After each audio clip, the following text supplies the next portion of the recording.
right, we're working on the 1992 Dodge Dakota LE. I just got done putting the new fuel injectors in.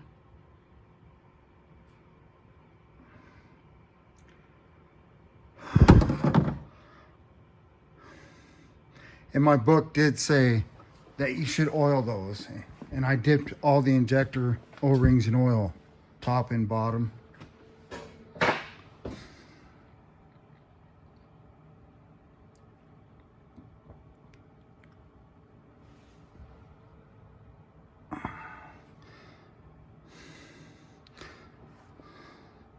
I got to put the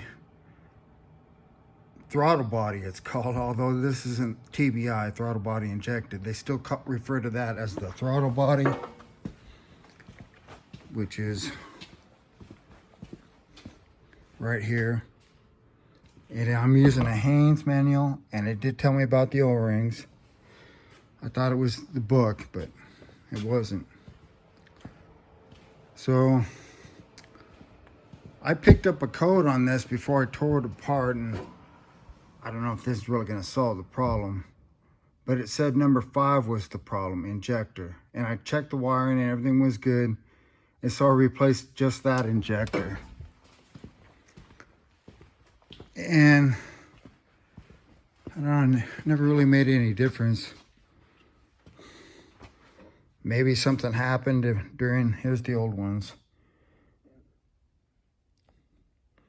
For some reason, these were just, could have been dry putting in, or anyway, the symptom certainly did sound like this was the problem.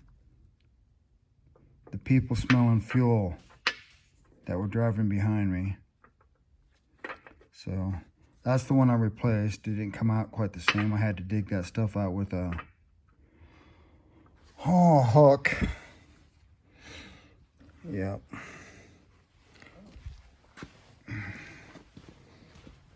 Empty boxes from the new O-rings. I mean, new fuel injectors.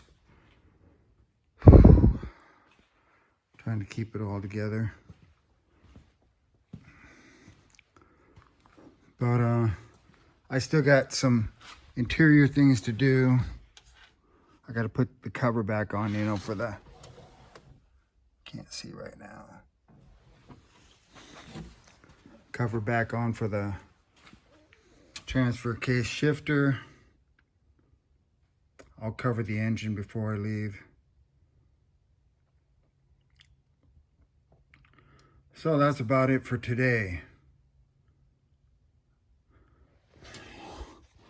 So this is John Rudy with Rudy Racing, signing off.